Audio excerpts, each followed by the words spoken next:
လူတွေရဲ့စကားနဲ့ရုပ်ရက်တွေကြားကစီဝင်ဆိုင်စရာကွာဟချက်ကိုအခုပဲလေးလာကြည့်လိုက်ကြရအောင် တမျိုးပြောပြီးနောက်တစ်မျိုးရည်ရွယ်တက်တဲ့လူလင်ကြောင့်ခံစားရတဲ့ရှုပ်ထွေးမှုမျိုးကိုလူတိုင်းကြုံဖူးကြမှာပါ လွယ်လွယ်ယုံတတ်လို့အမြဲလက်စားခံရတဲ့ရိုးသားတဲ့ဒန်နီယယ်ဆိုတဲ့သူရဲ့အကြောင်းကိုစဉ်းစားကြည့်ပါ အဲ့ဒီအချိန်မှာအကက်ခတ်ခေါင်းတဲ့အဖွားကိုတယောက်ကနားထောင်မဲ့အစားတိချစောင့်ကြည့်ဖို့အကြံပေးခဲ့ပါတယ်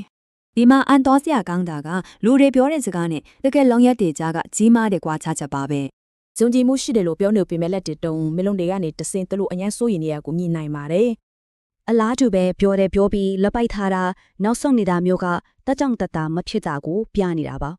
ဒါကတချို့လူတွေဟာတခြားသူတွေစောင့်ကြည့်နေချိန်မှာဒါဂျင်တာဟန်ဆောင်တဲ့ဆိုတာကိုကောင်းကောင်းတရုပ်ဖော်နေမှာ အဓိကကတော့နှုတ်ကလွယ်လွယ်လေးစားနိုင်ပေမဲ့ခရာကိုကတော့တကယ်အမှန်တရားကိုအငင်းဖော်ပြနေတတ်ပါတယ် ကဲဒါဆိုရင်လူအပြည့်အမူတွေကိုဖော်ထုတ်နိုင်မဲ့အစွမ်းနဲ့အမှန်တရားသုံးခုကိုစကြည့်လိုက်ရအောင် ပထမအချက်အလွန်အမင်းပြည့်ပြည့်စုံလွန်တာတန်တရားအဖြစ်စရာပါအမြဲမှန်ကန်ကိုပြောတဲ့သူဒီမှာရှိုးဝှက်ချက်တွေရှိနေတတ်ပါတယ် ဒုတိယအနေနဲ့မျက်လုံးကိုကြည့်ပါစင်မန်တဲ့အပြုံးကမျက်နှာတစ်ခုလုံးကိုလင်းလက်သွားစေပေမဲ့အတုအယောင်တွေကနှုတ်ခမ်းမှာပဲညက်တန်နေပါတယ် တတိယကလှုပ်ရက်ကိုဦးစားပေးပါ